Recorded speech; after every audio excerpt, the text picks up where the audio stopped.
Seven, 6, 5, 4, 3, 2, 1. You'll never have the sacred stone. Oh, this you crazy mother.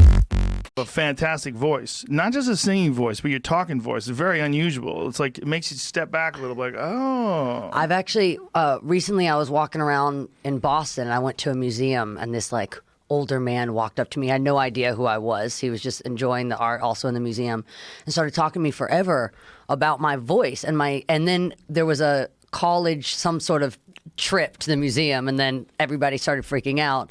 And it was so cool just to have someone stop me about my speaking voice, because that had never happened to me before. I think because I was turned around and I have the mullet, so I could have been, you know, anybody. I could have been anyone. It's a heavy Tennessee. voice.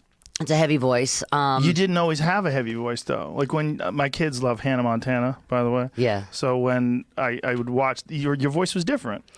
It's definitely changed. I kind of learned a lot about the voice and how our experiences affect our voice. I had a surgery in November on my voice. I had something called Reiki's edema, which when my doctor told me about it, he said, no one shy ever has this. This is for abuse of the voice. This is for people that talk way too fucking much. And usually this happens when you're like in your 60s or 70s. How do I not have that?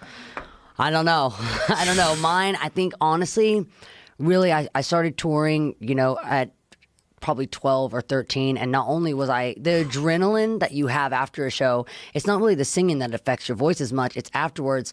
You're totally on, and then it's really hard to get that sleep. You stay up, talking all night. Later, the talking all night turned into smoking all night, and now this is kind of where we're at. We got some dirt on her. You know, the voice can be like a face. It collects wrinkles and it tells a story. If you look at yourself and you go, oh, I didn't have this until this trip. You know, I sat out in the sun or I partied too much or whatever. Your voice does the same thing. It collects dirt.